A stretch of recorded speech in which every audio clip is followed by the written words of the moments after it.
عثمانیہ ادارہ ہر آنکھ کا تارا۔ اشارتیں اکٹھی فرما دی ہیں ایک آیت میں نے کہا میرا ذہن منتقل نہیں ہو رہا اس آیت کی طرف، تو انہوں نے پھر اس عورت نے یہ آیت پڑھی، وَأَوْحَيْنَا إِلَىٰ أُمِّ مُوسَىٰ أَنْ أَرْضِعِهِ فَإِذَا خِفْتِ عَلَيْهِ فَأَلْقِيهِ فِي الْيَمِّ وَلَا تَخَافِي وَلَا تَحْزَنِي إِنَّا رَادُّوهُ إِلَيْكِ وَجَاعِلُوهُ مِنَ الْمُرْسَلِينَ۔ دو خبریں یہ تھیں کہ اللہ تبارک و تعالی نے جب دیکھا کہ فرعون کے کارندے آ رہے ہیں اور بنی اسرائیل کے بچوں کو نوزائیدہ بچوں کو قتل کرنے کا ارادہ رکھتے ہیں، تو اللہ پاک نے حضرت مریم کے دل میں القاء فرمایا اور یہ خبر دی، وَأَوْحَيْنَا إِلَىٰ أُمِّ مُوسَىٰ أَنْ أَرْضِعِهِ، اور اسی خبر کے اندر ہی ایک حکم دیا، تو اس کو دودھ پلا دے، دودھ پلا دے۔ فَإِذَا خِفْتِ عَلَيْهِ، جب تو دیکھے کہ اور ڈرے کہ آنے والے ہیں لوگ، تو فَأَلْقِيهِ فِي الْيَمِّ، تو اسے دریا میں ڈال دے، وَلَا تَخَافِي، اور نہیں یہ کہ ڈرنا نہیں، وَلَا تَحْزَنِي، اور غم نہیں کرنا، اِنَّا رَادُّوهُ إِلَيْكِ۔ پھر اللہ نے دو وعدے فرمائے، اگر تو یہ دو کہنا، میرے دو باتوں کا کہنا کرے گی مان کر، اور دو چیزوں سے رکے گی، تو پھر میری بھی طرف سے بشارت یہ ہے کہ اِنَّا رَادُّوهُ إِلَيْكِ وَجَاعِلُوهُ مِنَ الْمُرْسَلِينَ، کہ میں آپ کو اللہ فرماتے ہیں کہ تیرے بیٹے کو تیری طرف لوٹا بھی دوں گا اور اسے انبیاء میں سے اور مرسلین میں سے بناؤں گا۔ یہ دو بشارتیں عطا فرمائی۔ علماء نے لکھا کہ وَأَوْحَيْنَا إِلَىٰ أُمِّ مُوسَىٰ أَنْ أَرْضِعِهِ، اللہ نے پہلی بات یہ بتائی کہ دودھ پلا، یہ حکم دیا۔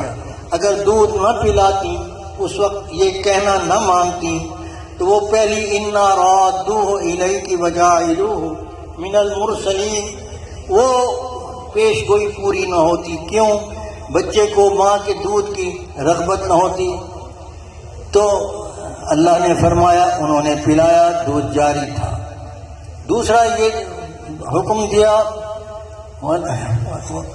فَيَبْحَلْ وَلَا تَخَافِي وَلَا تَخَافِي وَلَا تَحْزَنِي فَإِذَا خِفْتِ عَلَيْهِ فَأَلْقِيهِ فِي الْيَمِّ، جب تو ڈرے، اس کی جان کا خطرہ ہے، تو یہ دریا میں ڈال دینا۔ اگر دریا میں نہ ڈالتی تو وہ وہیں ان کو قتل کر دیتے۔ تو گویا ان دو حکموں پر جو بظاہر مشکل حکم تھے، بظاہر پہلا خاص کر دریا میں ڈالنے والا حکم بہت مشکل تھا، اگر نہ مانتی تو واپس بھی نہ آتا بچہ، تو اللہ نے پہلے یہ دو حکم دے دیے۔ وَلَا تَخَافِي، خوف نہ کر، اگر خوف کرتی، اللہ کی تسلی پر اطمینان یقین نہ کرتی، تو خوف کی وجہ سے دودھ خشک ہو جاتا اور دودھ پلانے کے لیے نہ ہوتا۔ وَلَا تَخَافِي وَلَا تَحْزَنِي، اور غم بھی نہ کر۔ خوف اور غم یہ انسان کو پریشان کر دیتے ہیں اور ماں کی مامتا سے دودھ خشک ہو جاتا ہے۔ تو اللہ نے فرمایا پھر میں دو پیش گوئیاں تو خوشخبریاں دیتا ہوں کہ تجھے واپس بھی ہٹا دوں گا اور تیرے بچے کو رسول بنا کر، اولو العزم پیغمبر بنا کر دنیا میں متعارف کراؤں گا۔ تو مائی صاحبہ نے دونوں حکم بھی مانے اور دونوں جو جن چیزوں نے روکا دیا تھا وہ رک بھی گئی، تو اللہ تبارک و تعالی نے بھی اپنا وعدہ پورا فرمایا۔ تو معلوم ہوا اللہ تبارک و تعالی اپنے وعدوں کی خلاف ورزی نہیں فرماتے، پیش گوئیاں درست ہوتی ہیں اور وہ موقوف ہوتی ہیں اللہ جل شانہ کے احکام، اوامر جو بذریعہ پیغمبر وقت کے کسی امت کو ملیں. تو ہمیں بھی اللہ نے یہی حکم دیا، وما آتاکم الرسول فخذوہ وما نہاکم عنہ فانتہوا، جو تمہیں رسول دے اس کو لے لو اور جن چیزوں سے روکے اس سے رک جاؤ. اگر یہ کرو گے تو تم صالحین میں شمار ہوگے، متقیوں میں شمار ہوگے. اور جب ایسا ہوگا تو اللہ ایک وعدہ فرماتی ہے. کیا وعدہ فرمایا؟ وَلَقَدْ كَتَبْنَا فِي الزَّبُورِ وَلَقَدْ كَتَبْنَا فِي الزَّبُورِ مِن بَعْدِ الذِّكْرِ أَنَّ الْأَرْضَ يَرِثُهَا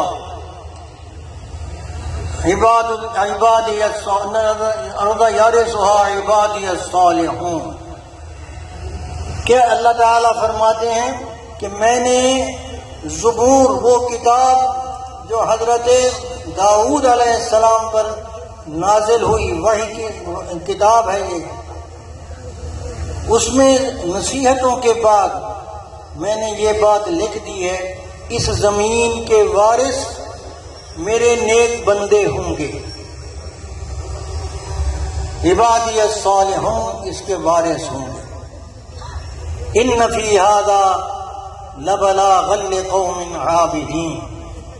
اب صالحین کا کیا مطلب، اللہ کے ہاں کیا مراد ہے اس میں علماء نے کچھ کلام کیا. کیوں کیا؟ وجہ اس کی یہ تھی کہ ان کو بظاہر پوری زمین پر اس وقت آج کل کے حالات میں کوئی صالحین کی حکومت کہیں نظر نہیں آتی.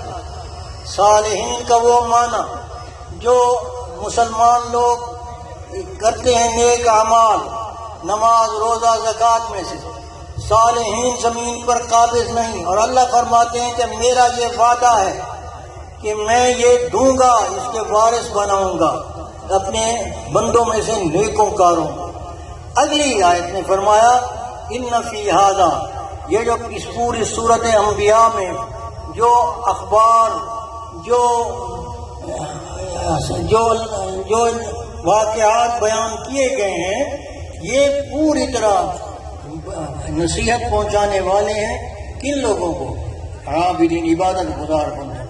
تو اللہ نے صالحین کے معنی کی طرف اشارہ کیا کہ اس سے مراد میرے عبادت گزار بندے ہی ہیں. اور عبادت گزار بندے اللہ کے ہاں مقبول وہی ہیں جن کی عبادت کی بنیاد توحید پر مبنی ہو، صرف اللہ جل شانہ کی خوشنودی کے لیے عبادت کرنے والے ہوں، وہی اللہ کی نگاہ میں صالحین ہیں. یہ معنی متعین فرمایا. پھر ہمارا اشکال باقی کہ ہمیں زمین پر وراثت فی الحال تو نظر نہیں آتی، لیکن ہم نے لفظ وراثت پر غور نہیں کیا. وراثت کا کیا معنی ہے؟ مورث جب تک زندہ ہے وراثت نہیں پہنچتی وارث کو، اور اس میں اس کو انتظار کرنی پڑتی ہے. ایک بات. دوسری بات یہ ہے کہ وارث اگر صالح نہیں ہے تو اس کی جائیداد پر، اس کی ملکیت پر جو وراثت کا مال حلال ترین مال ہے، حلال ترین مال ہے وراثت کا مال، تو اس کے حلال مال پر ناجائز قابضین آ جاتے ہیں، چور اچکے ڈاکو اس کے قبضہ کر لیتے ہیں، قبضہ گروپ قبضہ جما لیتے ہیں. اللہ یہ اس کام میں، اس آیت میں وعدہ کے طور پر یہ ارشاد فرما رہے ہیں کہ زمین تمہاری ہے، تمہارے لیے ہے، تم اس کے مالک ہو بشرطے کہ تم صالح بھی ہو.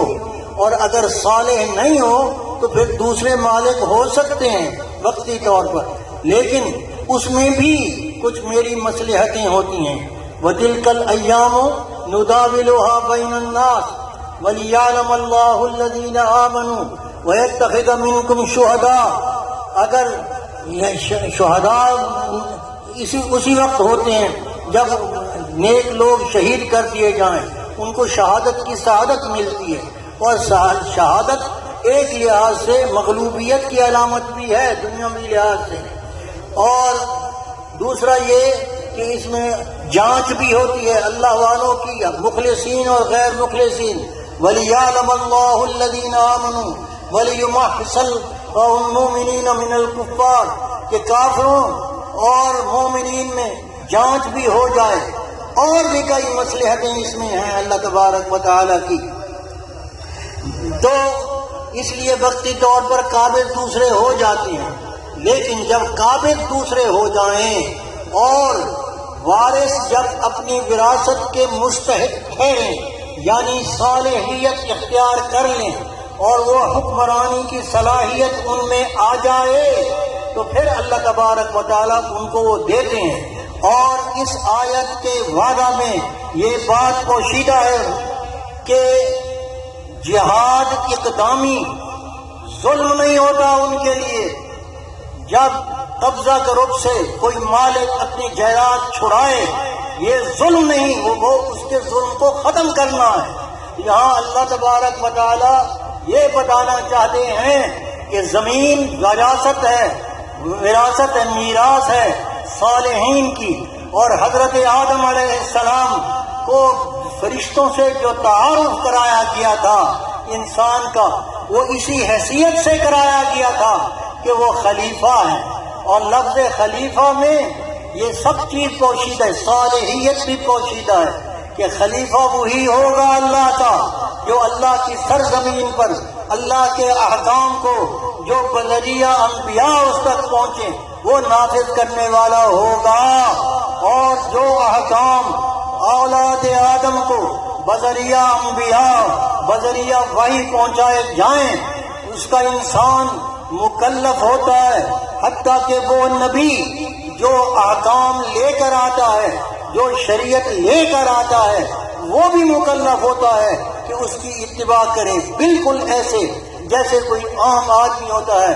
اللہ نے فرمایا جناب نبی کریم صلی اللہ علیہ وسلم کو ثم جعلناک علی شریعۃ من الامر فاتبعها ولا تتبع اهواء الذین لا یعلمون. قریش مکہ وقت لے کر آئے، حاضر ہوئے کہ ہم مصلحت کرنا چاہتے ہیں، مصالحت کرنا چاہتے ہیں آپ سے، کیا آپ یہ قرآن بدل دیں یا اس میں کوئی تھوڑی بہت تبدیلی کر دیں. تو اللہ کے رسول صلی اللہ علیہ وسلم نے فرمایا کہ میں اس میں کوئی تبدیلی نہیں کر سکتا، مجھ پر جو وحی ہوتا ہے میں تو وہی پیش کر دیتا ہوں، اس لیے میں اس میں بے بس ہوں. تو میرے دوستو عرض کرنا یہ مقصود ہے، اوامر اور نواہی کی پابندی ہم کرتے رہیں تو اللہ تبارک و تعالی نے جو احکام، جو مواعید، جو وعدے دنیا میں، برزخ میں، آخرت میں انسان کے لیے اللہ نے بذریعہ پیغمبر عطا فرمائے ہیں وہ ضرور پورے ہو کر رہیں گے. وَلَقَدْ كَتَبْنَا فِي الزُّبُورِ مِن بَعْدِ الذِّكْرِ أَنَّ الْأَرْضَ يَرِثُهَا عِبَادِيَ الصَّالِحُونَ. اور دیکھیں جب جو یہ فقیر عرض کر رہا ہے کہ جب مسلمان، جب جو وارث صالحین وارث زمین کے اپنی میراث کو لے لیتے ہیں تو پوری دنیا ان کا میدان ہے. اگر یہ بات درست نہ ہو، کوئی اعتراض کرنے والا کہے کہ یہ ظلم ہے، جیسا کہ طالبان نے فتح کی افغانستان کو تو لوگوں نے کہا گیا کہ لوٹ مار کر رہے ہیں، یہ پروپیگنڈا ہونے لگا. لوٹ مار ان کی نہیں، لوٹ مار وہ کر رہے تھے جو پہلے تھے، اصل مستحق اب آئے ہیں. اور یہ اقدامی جہاد مقبول ہے اللہ کا وعدہ. اگر اس میں غلطی ہے تو پھر میرا سوال دوسرا یہ ہے کہ حضرت سلیمان علیہ الصلاۃ والسلام نے جو بلقیس پر حملہ کیا تھا اس کا کیا جواب بنتا ہے؟ اس کا کہ اس نے کوئی لڑائی نہیں کی تھی، ایک جمہوری حکومت چل رہی تھی. ہدہد کی خبر پر حضرت سلیمان علیہ السلام کو خبر پہنچی کہ وہ مشرکہ ہے اور مشرک کا کوئی حق نہیں ہے اللہ کی سرزمین پر. فاطم وجهك للدين القيم ظهر الفساد في البر والبحر بما كسبت أيدي الناس ليذيقهم بعض الذي عملوا لعلهم يرجعون. فاطم وجهك قل سيروا في الأرض فانظروا کیف کان عاقبۃ الذین من قبل کان اکثرهم مشرکین. مشرکین فساد فی الارض کا باعث ہوتے ہیں اور موحدین ہمیشہ فساد کو ختم کرنے والے ہیں.